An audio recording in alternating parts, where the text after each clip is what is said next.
1996 ഞാൻ Santhanpara sub ഇൻസ്പെക്ടറായിട്ട് join ചെയ്യുന്നത്.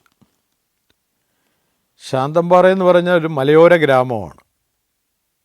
അധികം ആൾക്കാരും തമിഴ്നാട്ടുകാരും തമിഴ് സംസാരിക്കുന്നവരാണ്. പിന്നെ കുറച്ചുള്ളത് ഈ സെറ്റിലേഴ്സായ മലയാളികളാണ്. ശരിക്കും പറഞ്ഞാൽ ശാന്തമ്പാറ എന്ന് പറയുന്ന സ്ഥലത്ത് അവിടുത്തെ ഒറിജിനായ ആൾക്കാർ വളരെ കുറവാണ്. ആരും ഇല്ലെന്ന് തന്നെ പറയുന്നതാണ് കൂടുതൽ ശരി.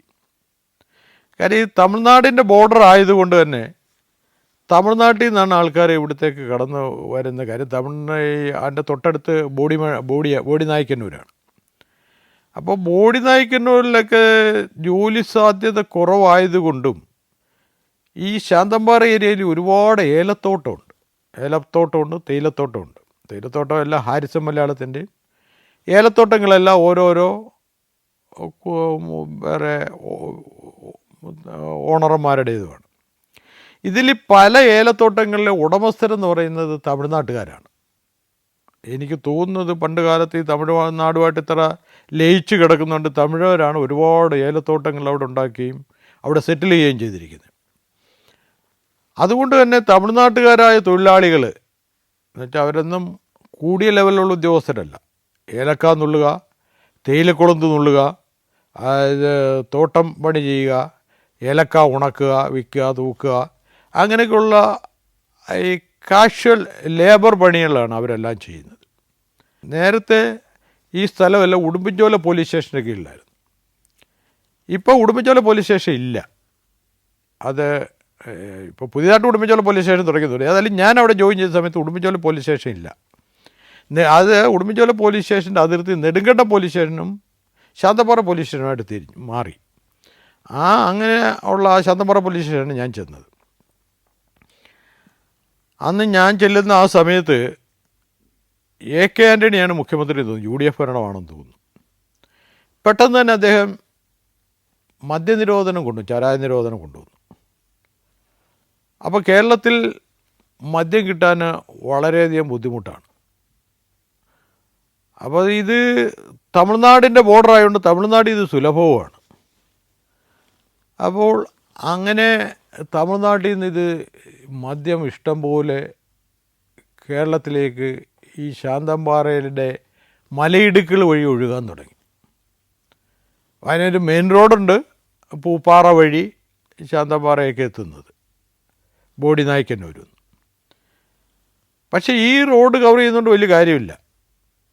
പിന്നെ അതിനപ്പുറം ഈ മെയിൻ റോഡിൻ്റെ സൈഡിലോട്ട് മലകളും കാടുകളുമായിട്ട് അങ്ങനെ നിരന്ന് കിടക്കുകയാണ് ഏലത്തോട്ടുമായിട്ട്. അതിനെല്ലാം ഇടുക്ക് വഴികളും ഉണ്ട്. ആ ഇടുക്ക് വഴികളിൽ കൂടെ മദ്യം കൊണ്ടുവരാൻ പറ്റും. നമുക്ക് ഈ അതിർത്തി കംപ്ലീറ്റ് ആയിട്ട് അടച്ചിത് ബാൻ ചെയ്യാൻ കഴിയത്തില്ല. എങ്കിലും കഴിയുന്നത്രയും നമ്മൾ പിടിക്കാൻ ശ്രമിക്കുക. എത്രയായാലും പോലീസ് സ്റ്റേഷനിലെ പോലീസുകാരുടെ എണ്ണക്കുറവും പിന്നെ ഇത് പല വഴികളിലൂടെ ഇത് വരാനുള്ള സാധ്യതയും ഇതിൻ്റെ കേരളത്തിലെ ദൗർലഭ്യവും തമിഴ്നാട്ടിലെ സുഭിക്ഷതയും ഒക്കെ ആയിട്ട് മദ്യം ഇങ്ങനെ ശരിക്കും പറഞ്ഞാൽ പല രീതിയിലും കേരളത്തിലേക്ക് കുപ്പികളായിട്ടും ലിറ്റർ കണക്കിനുമൊക്കെ ഇങ്ങനെ വരുന്നുണ്ടായിരുന്നു. കഴിയുന്നത്ര ഞാൻ പിടിക്കുന്നതും എന്നാലും നമുക്കൊരു പരിധി കഴിഞ്ഞാൽ അത് ബാൻ ചെയ്യാൻ പറ്റില്ല. കാര്യം അങ്ങനെ നമുക്ക് പഴുതടച്ച് ചെയ്യാനുള്ള സംവിധാനം പോലീസിലില്ല, ആരെക്കൊണ്ടും പറ്റത്തില്ല. കിട്ടുന്നതൊക്കെ ഇങ്ങനെ ഞാൻ പിടിച്ച് കേസെടുക്കുകയും അങ്ങനെ ഇരിക്കെ ഒരു ദിവസം ഞാനൊരു കന്നാസിൽ ഒരു 10-20 ലിറ്റർ ചാരായം പിടിച്ചു. അതിന് കേസെടുത്തു. അത് എന്താണെന്ന് വെച്ചാൽ ഹാരിസൺ മലയാളത്തിൻ്റെ തേയിലത്തോട്ടത്തിൽ വെച്ച് അവർ അതുവഴി കടത്തിക്കൊണ്ട് വന്നിട്ട് അവിടെ വെച്ച് ഒഴിച്ച് വിൽപ്പനയായിരുന്നു. അത് ഞാൻ കൈയോടെ പിടിച്ചു, പ്രതിയെ റിമാൻഡ് ചെയ്തു. ഈ മദ്യം സീൽ ചെയ്ത് ബന്ധുഹൗസിലെടുത്ത് കസ്റ്റഡി സൂക്ഷിച്ച് അടുത്ത ദിവസം കോടതിയിൽ കൊടുക്കാൻ വേണ്ടി അത് പോലീസ് സ്റ്റേഷനിൽ സൂക്ഷിച്ചിരിക്കുകയാണ്. റൈറ്ററെ ഏൽപ്പിച്ചിട്ട് പോലീസ് സ്റ്റേഷനിൽ സൂക്ഷിച്ചിരിക്കും. ഈ പോലീസ് സ്റ്റേഷനിൽ GD ചാർജ് എന്ന് പറഞ്ഞ ഏർപ്പാടുണ്ട്. GD ചാർജ് എന്ന് പറഞ്ഞാൽ ആ ഉദ്യോഗസ്ഥനാണ് അപ്പോൾ ആ പോലീസ് സ്റ്റേഷന് ചാർജ്. അത് ഹെഡ് കോൺസ്റ്റബിൾ റാങ്ക് കുറയാത്തുള്ള ഒരാളായിരിക്കണം G D charge. S I ഉള്ളപ്പോൾ എസ് ഐ ആണ്. ഏത് ഉയർന്ന ഉദ്യോഗസ്ഥനാണോ പോലീസ് സ്റ്റേഷനിൽ ഇരിക്കുന്നത്, അതിനിപ്പോൾ ഐ ജി ആയാലും ഡി ഐ ജി ആയാലും എസ് പി ആയാലും ആരായാലും ഏതാണോ കൂടിയ ഉദ്യോഗസ്ഥൻ, ആ പോലീസ് സ്റ്റേഷനിൽ ഇരിക്കുമ്പോൾ ആ ഉദ്യോഗസ്ഥൻ്റെ കീഴിലാണ് ആ പോലീസ് സ്റ്റേഷൻ. അവിടുത്തെ അന്നേരത്തെ എസ് എച്ച് ഒ എന്ന് പറയുന്ന ആ ഇരിക്കുന്നതിൽ കൂടിയ ഉദ്യോഗസ്ഥനാണ്. രാത്രി കാലങ്ങളാകുമ്പോൾ സബ് ഇൻസ്പെക്ടറൊക്കെ ഡ്യൂട്ടിയൊക്കെ കഴിഞ്ഞിട്ട് വീട്ടിൽ പോയി കഴിഞ്ഞാൽ ഒരു ഹെഡ് കോൺസ്റ്റബിളായിരിക്കും ജി ഡി ചാർജ്. ആ ഹെഡ് കോൺസ്റ്റബിളാണ് അതിന് ചാർജ്. അന്ന് രാത്രിയിലത്തെ ഡ്യൂട്ടി ശശി എന്ന് പറയുന്നൊരു ഹെഡ് കോൺസ്റ്റബിളിനായിരുന്നു. ഞാൻ കുറേ മദ്യം സീൽ ചെയ്ത് വെച്ചിരിക്കുന്ന പിടിച്ചു എന്ന് പറയുന്ന ആ ദിവസം ശശിക്കാണ് ജി ഡി ചാർജ്. രാത്രിയിൽ 3 പാറാവുകാരുണ്ട് അവിടെ. 3 പാറാവെന്ന് പറഞ്ഞാൽ ഒരു ദിവസത്തെ പാറാവ് 3 ടേണായിട്ടാണ്. 4 മണിക്കൂർ ഇടവിട്ട് 2 ടേൺ വരും ഒരു ദിവസം. 3 മണിക്കൂർ 4 മണിക്കൂർ വീതം 3 പേർക്ക് 12 മണിക്കൂറും, പിന്നെ 12 മണിക്കൂർ അതേ ആൾക്കാർ തന്നെ വീണ്ടും റിപ്പീറ്റ് ചെയ്തു. ശശി സ്റ്റേഷൻ ചാർജിലിരിക്കെ ഞാൻ രാത്രിയിൽ അത്യാവശ്യം പോലീസ് സ്റ്റേഷനിലെ ഡ്യൂട്ടിയൊക്കെ കഴിഞ്ഞ് നാട്ടിലൊക്കെ ഒന്ന് ചുറ്റിയടിച്ച് ഒന്ന് നൈറ്റ് പെട്രോൾ പോലെ ചെറുതായിട്ടൊന്ന് കറങ്ങിയിട്ട് രാത്രി ഒരു 12 മണി 1 മണിയായപ്പോൾ ഞാൻ വന്ന് കിടക്കുമ്പോൾ അപ്പോൾ പോലീസ് സ്റ്റേഷനോട് ചേർന്ന് തന്നെയാണ് എൻ്റെ ക്വാർട്ടേഴ്സ്. പോലീസ് സ്റ്റേഷനിൽ ഭയങ്കര ബഹളം കേൾക്കുന്നു. അതായത് കസേരയും മേശയൊക്കെ എടുത്തെറിയുന്നു, ജനലൊക്കെ വലിച്ചടയ്ക്കുന്നു. എന്ത് ഒച്ചയും ബഹളവും കേട്ടിട്ട് ഞാൻ പോലീസ് സ്റ്റേഷനിലേക്ക് ചെന്ന് നോക്കി. കാര്യം ഈ ഒച്ചയും ബഹളവും കേട്ടപ്പോഴേ അവിടെ എന്തോ സംഭവിക്കുന്നു എന്ന് എനിക്ക് തോന്നി. അതുകൊണ്ട് ഞാൻ എൻ്റെ ക്വാർട്ടേഴ്സിൽ നിന്ന് പതുക്കെ ഇറങ്ങി. ഞാൻ ആ ഡ്രസ്സൊക്കെ മാറി സിവിൽ ഡ്രസ്സിൽ ഉറങ്ങാൻ കിടന്നതാണ്. ഒച്ചയും ബഹളവും കേട്ടിട്ട് എന്താണ് നടക്കുന്നതെന്ന് അറിയാൻ വേണ്ടിയിട്ട് ഞാൻ ശബ്ദം ഉണ്ടാക്കാതെ വന്ന് നോക്കിയപ്പോൾ അന്നത്തെ ജി ഡി ചാർജുള്ള അന്നത്തെ നൈറ്റിൽ സ്റ്റേഷൻ്റെ ചാർജ് ഉണ്ടാകുന്ന ശശി ഒരു കസേരയിലിരിക്കുകയാണ്. ശശി എന്ന് പറയുന്നത് ഒരു 6-6.5 അടി ഹൈറ്റും അതിൻ്റെ തടിയുള്ള ആജാനുബാഹുവായ ഒരു മനുഷ്യനാണ്. അയാളെക്കുറിച്ച് ഞാൻ കേട്ടിട്ടുണ്ട്. മദ്യപിച്ച അയാൾ ആ ഭ്രാന്തനാണ്, മദ്യപിച്ചില്ലെങ്കിൽ പരമസാധുവാണ്, എന്തിനും കൊള്ളിക്കാവുന്ന ഒരാളാണ്. പക്ഷെ മദ്യപിച്ച് കഴിഞ്ഞാൽ അയാളെ കൊണ്ട് ഒന്നിനും കൊള്ളില്ല, അയാൾ എന്തും ചെയ്യുന്ന ഒരാളാണ്. അപ്പോൾ ഞാൻ ചെന്ന് നോക്കുമ്പോൾ ശശി ഒരു കസേരയിലിരിക്കുകയാണ്. കസേരയിൽ ഇരുന്നുകൊണ്ട് മുന്നിൽ മറ്റൊരു പോലീസുകാരനുണ്ട്, ടോമി എന്ന് പറയുന്നൊരു പോലീസുകാരൻ. ടോമി എന്ന് പറയുന്ന പോലീസുകാരനോട് ഏത്തവിടിയിക്കുകയാണ്. അപ്പം ഞാൻ നോക്കുമ്പോൾ ടോമി അത്ര മോശക്കാരനൊന്നുമല്ല, ആരോടും എതിർക്കാൻ കെൽപ്പുള്ള ഒരുത്തനാണ്. പക്ഷേ ഈ ശശിയുടെ മുമ്പിൽ ടോമി ഒരു പട്ടിയെപ്പോലെ അനുസരിക്കുകയാണ്. എഴുന്നേക്കട, ഇരിക്കട, ഏത്തവിട എന്ന് പറയുമ്പോൾ ടോമി അതുപോലെ അനുസരിച്ചുകൊണ്ടിരിക്കുന്നു. ഞാനത് ഇരുട്ടിൻ്റെ മറവിൽ നിന്ന് ജനലിൽ കൂടെ നോക്കിക്കണ്ടു. പിന്നെ ഞാൻ നോക്കുമ്പോഴാണ് മേശപ്പുറത്ത് ഞാൻ വൈകിട്ട് പിടിച്ച മദ്യം, കന്നാസിൽ പിടിച്ചുകൊണ്ട് വന്ന് സീൽ വെച്ച മദ്യം മേശപ്പുറത്ത് ഇരിപ്പുണ്ട്, ഒരു ഗ്ലാസ്സും ഇരിപ്പുണ്ട്. ഞാൻ പിടിച്ചുകൊണ്ട് വന്ന ആ മദ്യം ഗ്ലാസ്സിൽ ഒഴിച്ച് ശശി കുടിച്ചുകൊണ്ടിരിക്കുകയാണ്. ടോമി ഏർത്ത വിട്ടുകൊണ്ടിരിക്കുകയാണ്. മറ്റൊരു പോലീസുകാരൻ പാറാവ് നിൽക്കുന്നുണ്ട്. പിന്നെ ഒരു ഡ്യൂട്ടിയിലുള്ള പിന്നെ പാറാവട്ടേന്ന് വരുന്ന പോലീസുകാരൻ ഉറക്കമാണ്. എനിക്കത് ഭയങ്കരമായിട്ട് ബുദ്ധിമുട്ട് തോന്നി. കാര്യം ഞാൻ പിടിച്ച് കസ്റ്റഡിയിൽ വെച്ച് തൊണ്ടി മുതലാണ് എൻ്റെ പോലീസ് സ്റ്റേഷനിൽ ഹെഡ് കോൺസ്റ്റബിൾ തന്നെ എടുത്ത് കുടിച്ചുകൊണ്ടിരിക്കുന്നത്. എന്ന് മാത്രമല്ല ഒരു ഭീകരാന്തരീക്ഷം സൃഷ്ടിച്ചിരിക്കുകയാണ്. ഒരു പോലീസുകാരൻ ഏത്തവിടുന്നു, മറ്റൊരു പോലീസുകാരൻ ഭയന്ന് തൂക്കം പിടിച്ച് വെളിയിൽ നിൽക്കുന്നു. അയാൾ ഈ ശശി എന്ന് പറയുന്ന ആൾ മേശ വലിച്ചെറിയുന്നുണ്ട്, ജനൽ വലിച്ചടയ്ക്കുന്നുണ്ട്, കസേര എടുത്തെറിയുന്നുണ്ട്. അപ്പോൾ അങ്ങനെ കണ്ടു നിന്നിട്ട് കാര്യമില്ലല്ലോ എന്ന് കരുതി ഞാൻ പതുക്കെ പോലീസ് സ്റ്റേഷനിലേക്ക് കയറി വന്നിട്ട് ശശിയോട് ശശി എന്തായി കാണിക്കുന്നതെന്ന് ചോദിച്ചു. അപ്പോൾ അയാൾ എന്നോട് എടുത്ത വയല പറഞ്ഞു, സാറേ ശശി അങ്ങനെ പലതും കാണിക്കും, ശശി ഇന്നുവരെ ചോദ്യം ചെയ്യാൻ ആരും ആയിട്ടില്ല.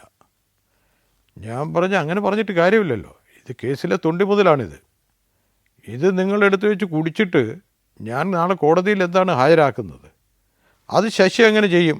സാറായൊന്നും ചോദിക്കാൻ വരണ്ട, ഇന്ന് വരെയുള്ള ഒരു ഓഫീസർ എന്നോട് ചോദിച്ചിട്ടില്ല. ഞാൻ പറഞ്ഞു എന്നാൽ ഈ ഓഫീസർ ചോദിക്കും, എനിക്കതിന് സമാധാനവും വേണം. നിങ്ങൾ എന്തുകൊണ്ട് ഇത് ചെയ്തു, എന്താ സാറങ്ങ് ചോദിക്കുമെന്ന് പറഞ്ഞ് ഞാനപ്പം പാറാവ് നിന്ന് പോലീസുകാരനെ അവനെ പിടിച്ച് വണ്ടിയെ കയറ്റി കൊണ്ട് മെഡിക്കൽ എക്സാമിനേഷൻ നടത്താൻ. പക്ഷെ നല്ല ആരോഗ്യവാനായ ആ പോലീസുകാരൻ ഈ ശശിയെ പിടിക്കാൻ തയ്യാറായില്ല. ടോമിയും തയ്യാറല്ല. അവസാനം ഞാൻ കയറാ വണ്ടിയിലെന്ന് പറഞ്ഞിട്ട് അയാളുടെ കയ്യെ പിടിച്ച് വലിച്ചു. കയ്യെ പിടിച്ച് വലിച്ചപ്പോൾ ശശി പെട്ടെന്ന് എൻ്റെ കൈ എറ്റിക്കളയായിരുന്നു. കാര്യം അയാൾ ഞാനിവിടെ അടുത്ത് നിന്ന് കഴിഞ്ഞാൽ അയാളുടെ ഏകദേശം ഒരു ചെവിക്ക് താഴെ വരെ ഞാനുള്ളൂ. അത്ര ആ ഒരു ആചാരബാഹുവായ ഒരാളാണ് അയാൾ. നല്ല ആരോഗ്യവാനായ ഒരു പോലീസുകാരൻ. അപ്പോൾ അയാൾ പെട്ടെന്ന് ഞാൻ കേരള വണ്ടി ജീപ്പിൽ നിന്ന് പറഞ്ഞ് മെഡിക്കൽ എക്സാമിനേഷൻ നടത്തട്ടെ എന്ന് പറഞ്ഞ് വണ്ടിയിലോട്ട് കയറ്റാൻ തുടങ്ങി. അയാൾ എൻ്റെ കൈ തട്ടി മാറ്റിയിട്ട് പാറാവ് എന്ന പോലീസുകാരുടെ കയ്യിൽ നിന്ന് തോക്ക് പിടിച്ച് വാങ്ങിച്ചിട്ട് ആ തോക്കിൻ്റെ ട്രിഗർ കാഞ്ചി വലിച്ച് എനിക്ക് നേരെ വെടിവെച്ചു. പക്ഷെ ഭാഗ്യമെന്ന് പറയട്ടെ, രാത്രി കാലങ്ങളിൽ പോലീസ് സ്റ്റേഷൻ പാറാവ് നിൽക്കുമ്പോൾ റൈഫിൾ ലോഡ് ചെയ്തിട്ട് നിൽക്കണമെന്ന്, വിശേഷിച്ച് ഹൈ റേഞ്ചിലെ പോലീസ് സ്റ്റേഷനുകളിൽ റൈഫിൾ ലോഡ് ചെയ്ത് നിൽക്കണമെന്നാണ് നിയമം. പക്ഷേ ഈ പോലീസുകാരൻ റൈഫിൾ ലോഡ് ചെയ്തിരുന്നില്ല. അതുകൊണ്ട് തന്നെ അതിനകത്ത് ഉണ്ടയില്ലായിരുന്നു. അതുകൊണ്ടാണ് അയാൾ വെടിവെച്ചിട്ട് എനിക്ക് കൊള്ളാതിരുന്നത്, ഞാൻ മരിക്കാതിരുന്നത്. ഇന്ത്യയിലെ 13 സംസ്ഥാനങ്ങളിലൂടെയുള്ള സഞ്ചാരം ഇപ്പോൾ പെൻഡ്രൈവിൽ ലഭിക്കുന്നു. ചരിത്രവും ഐതിഹ്യങ്ങളും യഥാർത്ഥ ജീവിതവും ഒത്തുചേരുന്ന ഇന്ത്യൻ കാഴ്ചകളുടെ ഈ അസുലഭ ശേഖരം സ്വന്തമാക്കാൻ 99544422 എന്ന നമ്പറിലേക്ക് ഇന്ത്യ എന്ന് SMS ചെയ്യൂ. ഉണ്ടയില്ല എന്നറിഞ്ഞപ്പോൾ ഉടൻ തന്നെ ശശി ബയണറ്റ് കൊണ്ട് എന്നെ കുത്താൻ വേണ്ടി ചാടി വീണു. അപ്പോൾ ടോമി എൻ്റെ അടുത്ത് വന്ന് പറഞ്ഞു, സാറേ ക്വാർട്ടേഴ്സിൽ പോയി ഇവിടെ നിൽക്കരുത്, ഇയാൾ വയലൻ്റാണ്. ഞാൻ പറഞ്ഞ അയാൾ കള്ളു കുടിച്ച് വയലൻ്റായെങ്കിൽ അയാളുടെ കൈ ഇരിക്കട്ടെ. എൻ്റെ പോലീസ് സ്റ്റേഷനിൽ എനിക്ക് സുരക്ഷിതമില്ലെങ്കിൽ ഞാൻ പിന്നെ ഈ നാട്ടുകാരുടെയൊക്കെ സുരക്ഷിതം കൊടുക്കാൻ വേണ്ടി പോലീസ് സ്റ്റേഷനിൽ SI ആയിരുന്നിട്ട് എന്ത് കാര്യം? അതുകൊണ്ട് ഞാൻ പോവില്ല. സാറേ ഇല്ലെങ്കിൽ അയാൾ ആ ബയണറ്റ് വെച്ച് കുത്തും, സാർ ഇവിടെ മരിച്ചു വീഴും. ഞാൻ പറഞ്ഞ് മരിക്കണമെങ്കിൽ മരിക്കട്ടെ, ഞാൻ അയാളെ പേടിച്ച് പോകാനാണെങ്കിൽ എനിക്ക് എൻ്റെ പോലീസ് സ്റ്റേഷൻ കൊണ്ടു നടക്കാൻ പറ്റില്ലല്ലോ. ആളെന്നെ ബയണറ്റ് കുത്തട്ടെ, ഞാൻ മരിക്കട്ടെ. അപ്പോൾ ടോമി എൻ്റെ അവസാനം വന്നിട്ട് പറഞ്ഞു, സാറേ ഇത് നമ്മൾ വാശി നോക്കേണ്ട കാര്യമല്ല, ഇപ്പം നമ്മൾ വാശി നിയമമൊന്നും നോക്കി നിന്നിട്ട് കാര്യമില്ല, അയാളെ ഇപ്പം എന്തും ചെയ്യും, സോ ആ സാർ വാ എന്ന് പറഞ്ഞിട്ട് ടോമി എൻ്റെ കയ്യെ പിടിച്ച് വലിച്ചു. ഞാൻ പറഞ്ഞില്ല ടോമി, ഞാൻ വരികയില്ല, സാർ വന്നേ പറ്റുമെന്ന് പറഞ്ഞ് ടോമി എന്നെ ഉന്തിത്തള്ളി എൻ്റെ ക്വാർട്ടേഴ്സിൽ കൊണ്ടാക്കി. ടോമി എന്നെ ഉന്തിത്തള്ളിക്കൊണ്ട് പോകുമ്പോൾ പോലും ഈ ശശി എന്ന് പറയുന്ന പോലീസുകാരൻ ആ ബയണറ്റും പിടിച്ച് ആ തോക്കിനകത്ത് ബയണറ്റ് ചൂണ്ടി എൻ്റെ പുറകിൽ ക്വാർട്ടേഴ്സ് വരെ വന്നു. എനിക്ക് തന്നെ എന്നോട് ലജ്ജ തോന്നിപ്പോയി. കാരണം എൻ്റെ പോലീസ് സ്റ്റേഷനിൽ എനിക്ക് സബ് ഇൻസ്പെക്ടറായ എനിക്ക് സുരക്ഷിതമല്ലെങ്കിൽ പോലീസിൻ്റെ പ്രഥമ ഡ്യൂട്ടിയായ നാട്ടുകാർക്കൊക്കെ സുരക്ഷിതവും അവരുടെ മുതലിന് സംരക്ഷണവും കൊടുക്കേണ്ട ചുമതലക്കാരനായ ഞാനെങ്ങനെ നാട്ടുകാരെ സംരക്ഷിക്കുമെന്ന് എനിക്ക് തന്നെ ഒരു കുറ്റബോധമായിപ്പോയി. ഞാനുടൻ തന്നെ ഫോണിൽ ദേവികുളം സർക്കിൾ ഇൻസ്പെക്ടറെ വിളിച്ചു. അജയ്കുമാർ എന്ന് പറഞ്ഞ ഒരാളായിരുന്നു ദേവികുളം സർക്കിൾ ഇൻസ്പെക്ടർ. അദ്ദേഹം പറഞ്ഞു, എനിക്കിപ്പോൾ ഇവിടുന്ന് വരാനൊന്നും പറ്റില്ല, ഒരു കാര്യം ചെയ്യുക, അവിടെ ക്വാർട്ടേഴ്സിലുള്ള പോലീസുകാരെ ആരെങ്കിലും വിളിച്ചിട്ട് എങ്ങനെയെങ്കിലും അയാളെ പിടിക്കാൻ നോക്ക്, അല്ലെങ്കിൽ അയാളെ മെഡിക്കൽ എക്സാമിനേഷന് കൊണ്ടുപോകും. ക്വാർട്ടേഴ്സിലുള്ള പോലീസുകാരും വിളിച്ചിട്ട് ആരും ഈ ശശിയുടെ കാര്യമായതുകൊണ്ട് ആരും അടുക്കാൻ തയ്യാറല്ല. DYSP വിളിച്ച് അദ്ദേഹവും എന്നെ ചീത്ത പറയല്ലാതെ അദ്ദേഹം ഇതിനൊരു പരിഹാരം കാണാൻ തയ്യാറല്ല. ഇടുക്കിയിൽ SP വിളിച്ചു.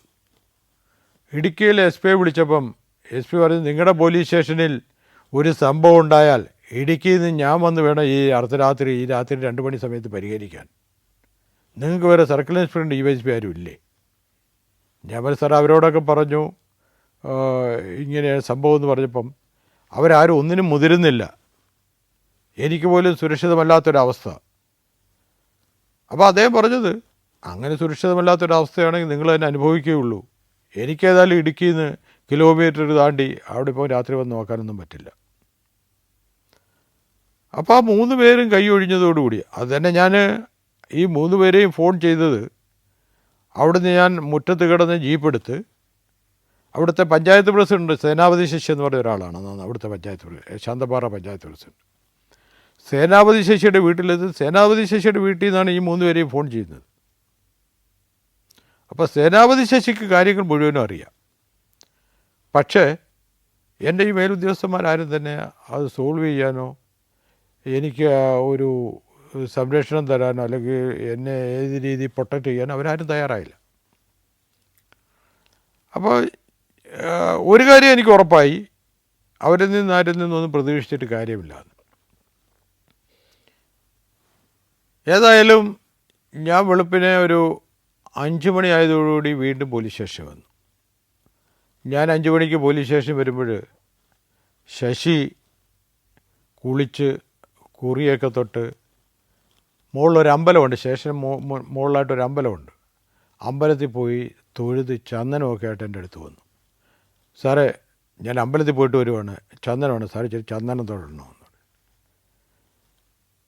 ഞാൻ പറഞ്ഞു, നിങ്ങൾ ഈ ചന്ദനം തൊടിയിക്കാൻ വന്ന് ഇന്നലെ വെടിവെച്ചതിനകത്ത് തോക്കിൽ ഉണ്ടയുണ്ടായിരുന്നെങ്കിൽ ഞാനിപ്പോൾ ഇവിടെ ഉണ്ടാവില്ലായിരുന്നല്ലോ നിങ്ങൾക്ക് ചന്ദനം തൊടിയിക്കാൻ. ഇല്ല സാറേ, അത് എങ്ങനെ സംഭവിച്ചാണെന്ന് എനിക്കറിയത്തില്ല, പറ്റിപ്പോയി സാർ, ക്ഷമിക്കണം എന്ന് പറഞ്ഞ് വളരെ ഒരു കൊച്ചു കുഞ്ഞിനെ പോലെ എൻ്റെ കാല് പിടിച്ചും കൈ പിടിച്ചുമൊക്കെ ശശി നിൽക്കുകയാണ്. ഞാൻ പറഞ്ഞ്, ശശി ചെയ്തത് എന്തൊക്കെയാണെന്ന് നിങ്ങൾക്കറിയാമോ?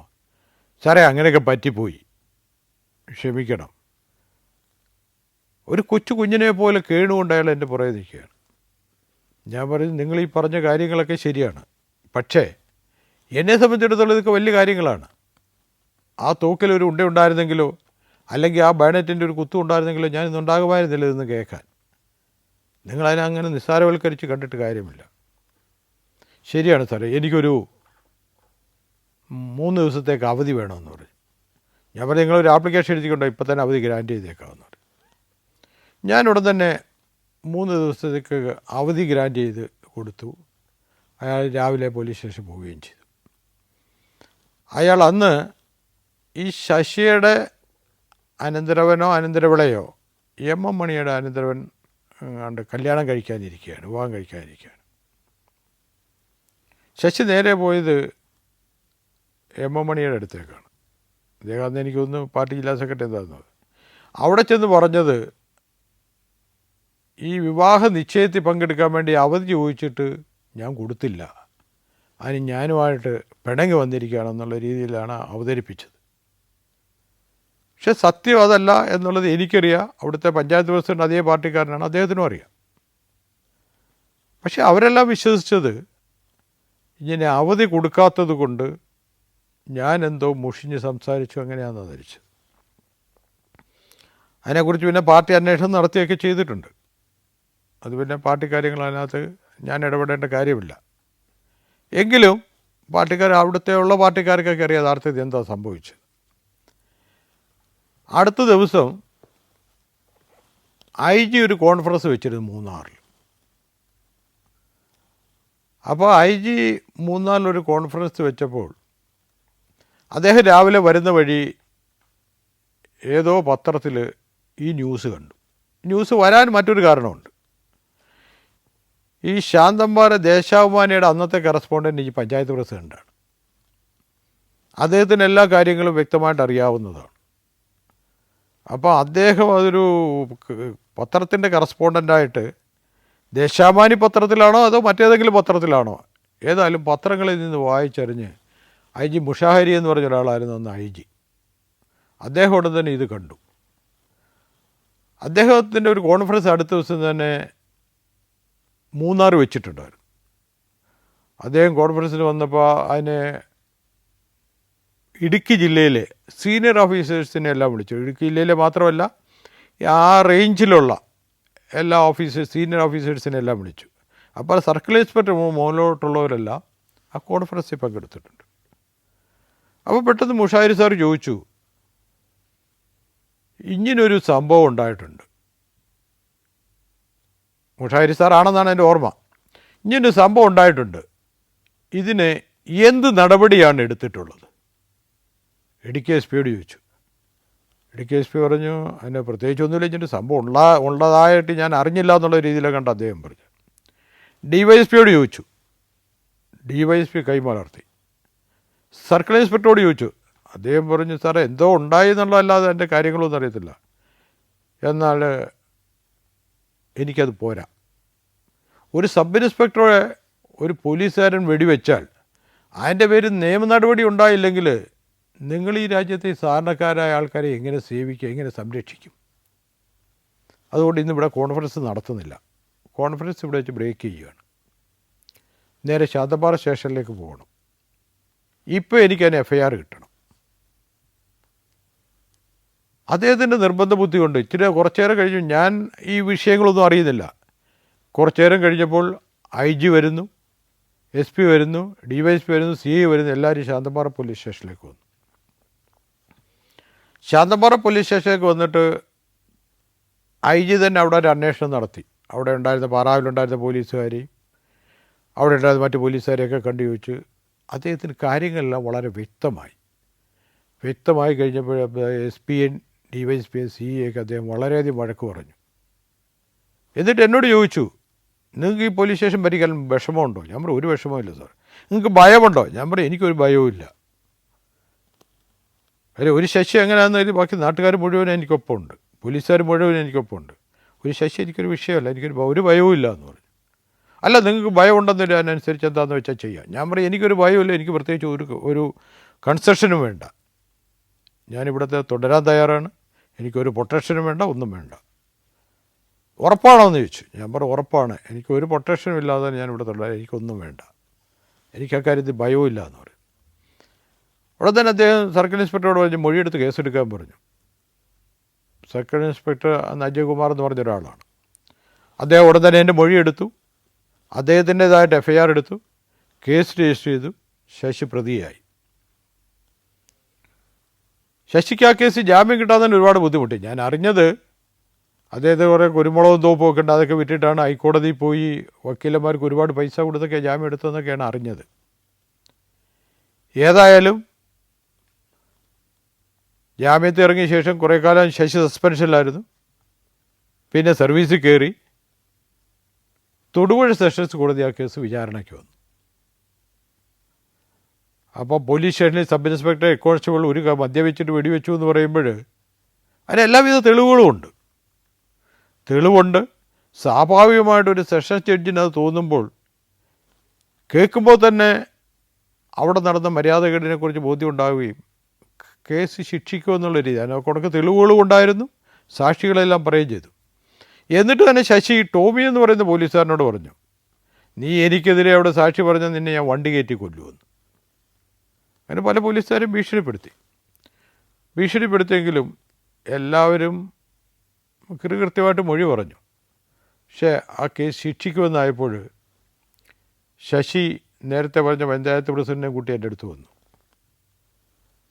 കേസ് ശിക്ഷിക്കുകയാണെങ്കിൽ ഞാൻ ജയിലിൽ പോകും, ജയിലിൽ പോയാൽ അതോടുകൂടി എൻ്റെ ജീവിതം അവസാനിക്കും, തൊഴിൽ നഷ്ടപ്പെടും, പെൻഷൻ കിട്ടില്ല, എല്ലാം തീരുകയാണ്, എന്നെ രക്ഷിക്കണമെന്ന് പറഞ്ഞു. ഞാൻ പറഞ്ഞു, താൻ നേരത്തെ കാണിച്ചത് ഇങ്ങനൊന്നും അല്ലല്ലോ, ഇനിയിപ്പം ഞാൻ എന്ത് രക്ഷിക്കാനാണെന്ന് ചോദിച്ചു. അപ്പോൾ പറഞ്ഞു, എങ്ങനെയെങ്കിലും എന്നെ രക്ഷിച്ചേ പറ്റൂ, അല്ലെങ്കിൽ ഞാൻ ജയിലിലും പോകും, എൻ്റെ പണിയും പോകും. അപ്പം ഞാൻ പറഞ്ഞു, എനിക്ക് അയാളോട് പ്രത്യേകിച്ച് ഒരു അനുകൂലമായ മനസ്സിൽ തോന്നിയില്ലെങ്കിലും ഒരു കുടുംബം അനാഥമാവുന്നതിനെക്കുറിച്ച് എനിക്കൊരു ചെറിയ ചിന്താഗതി ഉണ്ടായി. അപ്പോൾ ഈ പഞ്ചായത്ത് പ്രസിഡന്റ് എന്നോട് പറഞ്ഞു, സാറേ പറ്റി, കള്ളിൻ്റെ പുറത്ത് പറ്റിയതാണ്, ഒരു ജീവിതം കളയണ്ട, എങ്ങനെയെങ്കിലും അയാൾ രക്ഷപ്പെട്ടു പോകുന്നെങ്കിൽ പോട്ടെ എന്ന് പറഞ്ഞു. ഞാൻ പറഞ്ഞു, ഞാനത് കോടതിയിൽ എനിക്ക് ഇപ്പോൾ ഈ പറഞ്ഞ മൊഴിയിൽ നിന്ന് വ്യത്യസ്തമായിട്ട് മാറ്റാൻ പറ്റില്ല. പിന്നെ നിങ്ങളൊരു കാര്യം ചെയ്യുക, പബ്ലിക് പ്രോസിക്യൂട്ടറുണ്ട്, അദ്ദേഹമായിട്ട് സംസാരിക്കുക, അദ്ദേഹം വഴങ്ങുകയാണെങ്കിൽ ഞാൻ വലിയ ബലം പിടിക്കാതെ നിൽക്കുക, അങ്ങനെ വലിയ അനുകൂലം കിട്ടുന്നെങ്കിൽ അയാൾ അനുകൂലപ്പെട്ടു പോട്ടെ എന്ന്. അവർ പോയി പബ്ലിക് പ്രോസിക്യൂട്ടറെ കണ്ടു. പബ്ലിക് പ്രോസിക്യൂട്ടർ എന്നോട് ചോദിച്ചു. ഞാൻ പറഞ്ഞു, സാർ ഇക്കാര്യത്തിൽ എനിക്ക് വലിയ വാശിയൊന്നുമില്ല, ഒരു ജീവിതം നശിപ്പിക്കുന്നതുകൊണ്ട് എനിക്ക് പോയപ്പോൾ ഇനിയെങ്കിലും അയാൾ നന്നാവുമെങ്കിൽ. അതനുസരിച്ച് പബ്ലിക് പ്രോസിക്യൂട്ടർ പിന്നെ വാദം വന്നപ്പോൾ അതനുസരിച്ച് ആ കേസ് നടത്തുകയും ജഡ്ജിയോട് ഞാൻ മനസ്സിലാക്കുന്നത് ജഡ്ജിയോട് അദ്ദേഹം പേഴ്സണലായിട്ട് പബ്ലിക് പ്രോസിക്യൂട്ടർ കാര്യം പറഞ്ഞു എന്ന് തോന്നുന്നു. ഏതായാലും ജഡ്ജി അനുകൂലമായ ഒരു നിലപാടാണ് ശശിക്കെതിരെ എടുത്തതെന്ന് തോന്നുന്നു. പിന്നീട് ആദ്യ ഭാഗത്ത് അദ്ദേഹത്തിനുണ്ടായ കർശനം പബ്ലിക് പ്രോസിക്യൂട്ടർ സംസാരിച്ചതിന് ശേഷം ഉണ്ടായില്ല. പക്ഷേ ശശി അങ്ങനെ ശിക്ഷിച്ചതിനകത്ത് നിന്ന് സർവീസിൽ നിന്ന് റിമൂവ് ചെയ്യുന്നതിനോട് എനിക്കും അല്പം ബുദ്ധിമുട്ടുണ്ടായിരുന്നു. കാര്യം ഒരു ജീവിതം നമ്മൾ കാരണം ഒരു ജീവിതം കളയരുതല്ലോ എന്ന് കരുതി. ഏതായാലും ആ കേസ് ശശിയെ ശിക്ഷിച്ചില്ല. പിന്നീട് ഞാൻ അറിഞ്ഞത് ശശി ഏതോ ഒരു സൈഡ് സ്ട്രോക്കായിട്ട് സ്ഥിരമായി കിടപ്പാണെന്നൊക്കെ പിന്നീട് അറിയാൻ കഴിഞ്ഞു. ശശിയുടെ ഇപ്പോഴത്തെ അവസ്ഥ എനിക്കറിയില്ല. ഈ ഒച്ചയും വേളമൊക്കെ കേട്ടിട്ടുണ്ട്. മുകളിൽ നിന്ന് ആ വീട്ടിലെ ഗ്രഹനാഥയായ സ്ത്രീ ഇറങ്ങി വന്നു. ഉടൻ തന്നെ അയാൾ അവിടെ ഇരുന്ന ഒരു ഇരുമ്പ് കൂടി എടുത്ത് ആ സ്ത്രീയുടെ തലയ്ക്കടിച്ചു. ആ സ്ത്രീ ഉരുണ്ട് വീണ് മരിച്ചു. ഉടനെ അവരുടെ ഭർത്താവ് ഇറങ്ങി വന്നു. ഭർത്താവ് ഒരു ഇച്ചിരി സെൻസ് കുറഞ്ഞ ഒരാളാണ്. അയാളുടെ തലയ്ക്കടിച്ചു. അയാൾ ഉരുണ്ട് വീണ് മരിച്ചു. കുട്ടി കരഞ്ഞുകൊണ്ട് വന്നു. കുട്ടിയെ അടിച്ചു. കുട്ടിയും മരിച്ചു. അയാളുടെ അമ്മ ഇറങ്ങി വന്നു. അമ്മയെ അടിച്ച് അമ്മ ബോധം കിട്ടി. അമ്മയെ പിന്നീട് ഹോസ്പിറ്റലിൽ കൊണ്ടുപോയി. പിന്നെ ഹോസ്പിറ്റലിൽ കിടന്ന് അവരും മരിച്ചു. ഇയാൾ ആത്മഹത്യക്ക് ശ്രമിച്ചു.